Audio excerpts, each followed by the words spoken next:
Hi అండి. అందరికీ నమస్కారం. Welcome to my channel. ఈ వీడియోలో ఏపీ ప్రభుత్వ ఉద్యోగుల పెన్షన్ల డీఏ, ఐఆర్ మరియు పీఆర్సీలపై కీలక నిర్ణయం. పూర్తి వివరాలు ఈ వీడియోలో తెలుసుకుందాము. వీడియో ఎక్కడే కానీ స్కిప్ చేయకుండా ఎండ్ వరకు చూసేయండి. అప్పుడే ఇన్ఫర్మేషన్ పూర్తిగా అర్థమవుతుంది. అలాగే వీడియో చూస్తున్న ప్రతి ఒక్కరు లైక్ చేయండి ఫ్రెండ్స్. ఈ వీడియోని తోటి ఉద్యోగ పెన్షన్ మిత్రులతో షేర్ చేయండి. కొత్తగా మన ఛానల్ చూస్తున్న వారైతే సబ్స్క్రైబ్ చేసుకోండి. సో ఫ్రెండ్స్, ఇక విషయానికి వచ్చినట్లయితే ఆంధ్రప్రదేశ్ రాష్ట్ర ఆర్థిక శాఖ మాత్యులు, రెవెన్యూ శాఖ మాత్యులు, వైద్య ఆరోగ్య శాఖ మంత్రులు మరియు పౌర సరఫరాల శాఖ మంత్రులందరూ కలిసి నిర్వహించిన ఉన్నత స్థాయి సమావేశం అంటే గ్రూప్ ఆఫ్ మినిస్టర్స్ భేటీలో ఉద్యోగ సంఘాల ప్రతినిధులు తమ గళాన్ని బలంగా వినిపించారు. మంత్రుల బృందం ప్రతి అంశాన్ని చాలా ఓపికగా స్పష్టంగా విన్నారు అని, ఉద్యోగుల మనోభావాలను అర్థం చేసుకునే ప్రయత్నం చేశారు అని చెప్పేసి నాయకులు తెలిపారు. ప్రధానంగా ఏపీ చేసే అమరావతి పక్షాన కీలకం కేవలం ఆర్థికపరమైన అంశాల మీదనే పూర్తి దృష్టి కేంద్రీకరించామంటూ బొప్పరాజు గారు తెలిపారు. ఎందుకంటే ప్రస్తుత తరుణంలో ఉద్యోగులకు అత్యంత అవసరమైన వారి జీవిత భత్యాలకు సంబంధించిన సమస్యలే కదా. అందుకోసం మరి ప్రధానంగా 12వ పీఆర్సీ కమిషన్ను తక్షణమే నియమించాలని కోరారు. ఆ నివేదిక వచ్చే వరకు ఏదైతే ఉందో మధ్యంతర భృతి ఐఆర్ ప్రకటించాలని, అలాగే గత కొంతకాలంగా పెండింగ్‌లో ఉన్నటువంటి డీఏ బకాయిలను వెంటనే విడుదల చేయాలనైతే బొప్పరాజు గారు డిమాండ్ చేశామని తెలిపారు. అయితే దీంతో పాటుగా ప్రభుత్వం వద్ద పేరుకుపోయిన పాత బకాయిల విషయంలో ఒక స్పష్టమైన కాలపరిమితితో కూడినటువంటి హామీ కావాలని కోరగా, ప్రభుత్వం ఆలోచిస్తామని చెప్పింది. జాయింట్ స్టాఫ్ కౌన్సిల్ సమావేశంలో సుమారు 21 ఉద్యోగ సంఘాలు ఉన్నప్పటికీ ఏపీ జేఏసీ అమరావతి తరపున ఉన్న ఈ 7 సంఘాల ప్రతినిధులు ప్రధానంగా చర్చలైతే నడిపించారు. చర్చలు పక్కదారి పట్టకుండా ఉండటానికి, అనవసరమైన అంశాలకు తావు ఇవ్వకుండా కేవలం ఉద్యోగుల ఆర్థిక ప్రయోజనాలకే పెద్దపీట వేశామని తెలియజేశారు.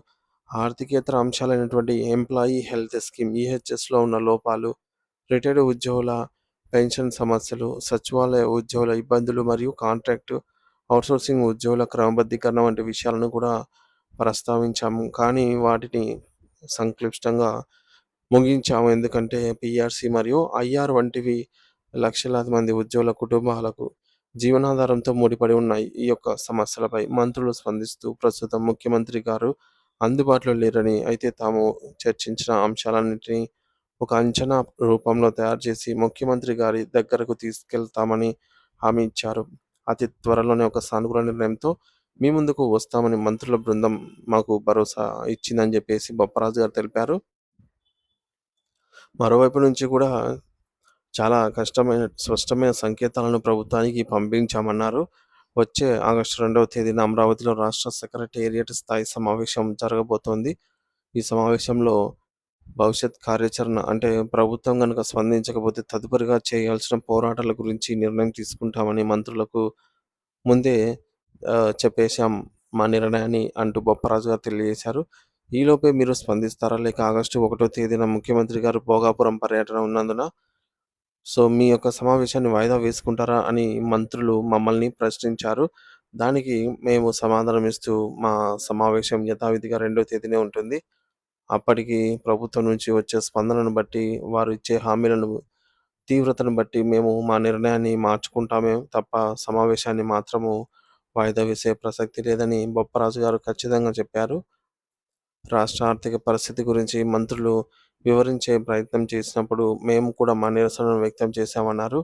సాధారణంగా ప్రభుత్వాలు ఏ సంక్షేమ పథకానికైనా నిధులు ఖర్చు చేస్తున్నప్పుడు ఆర్థిక ఇబ్బందుల గురించి మాట్లాడవు. కానీ కేవలం ఉద్యోగుల జీతాలు, బకాయిల ప్రస్తావన వచ్చినప్పుడే ఆర్థిక పరిస్థితి బాగోలేదు అనే పల్లాయిని అందుకుంటున్నాయి. దీనిపై ఆర్థిక మంత్రి గారు స్పందిస్తూ తాము ఎప్పుడూ ఉద్యోగులను వేరుగా చూడలేదని, మీరు ప్రభుత్వంలో అంతర్భాగమేనని, కేవలం వాస్తవ పరిస్థితులను వివరించామే తప్ప సాకులు చెప్పడం లేదని ఆర్థిక మంత్రి పయ్యావుల కేశవ్ గారు వివరణ ఇచ్చారని బొప్పరాజు గారు తెలిపారు. మరి ప్రభుత్వం తరపున ప్రజలకు సంక్షేమ పథకాలను చేరవేసే వారధి ఉద్యోగులేనని, మేము వారికి గుర్తు చేశామని, మేము అడుగుతోంది ఉచితాలు కాదు, లేదా అదనపు బోనస్లు కాదు. మేము కష్టపడి పనిచేసిన కాలానికి రావాల్సిన న్యాయబద్ధమైన జీతభత్యాలు మాత్రమే అడుగుతున్నామని అన్నారు. అయితే గత ప్రభుత్వం దాదాపు 25,000 కోట్ల రూపాయల బకాయిలను పెండింగ్‌లో పెట్టి వెళ్ళిందని, సో, ఇప్పుడు మళ్ళీ అదే పరిస్థితి కొనసాగితే ఉద్యోగులు జీర్ణించుకోలేరని మేము హెచ్చరించామన్నారు. సో, నిత్యావసర వస్తువుల ధరలు ఆకాశాన్ని తాకుతున్న రోజుల్లో ఈ యొక్క జీతాలు సమయానికి రాక, రావాల్సిన బకాయిలు అందక ఉద్యోగ కుటుంబాలు అల్లాడిపోతూ ఉన్నాయి. ఒక ఉద్యోగి తన కుటుంబాన్ని పోషించుకోలేని స్థితిలో ఉంటే, అతను ప్రజలకు సేవలను ఎలా అందించగలుగుతాడు? మానవీయ కోణాన్ని అర్థం చేసుకోవాలని మేము కోరాము అన్నారు. రాష్ట్ర అభివృద్ధి కోసం మేమెప్పుడూ సిద్ధంగా ఉంటామని, సో, మా కడుపు మాడుతున్నప్పుడు మేము పని చేయడం కష్టమని నిర్మొహమాటంగా, పద్ధతిగా మంత్రుల బృందానికి వివరించడం జరిగిందని బొప్పరాజు గారైతే తెలియజేశారు.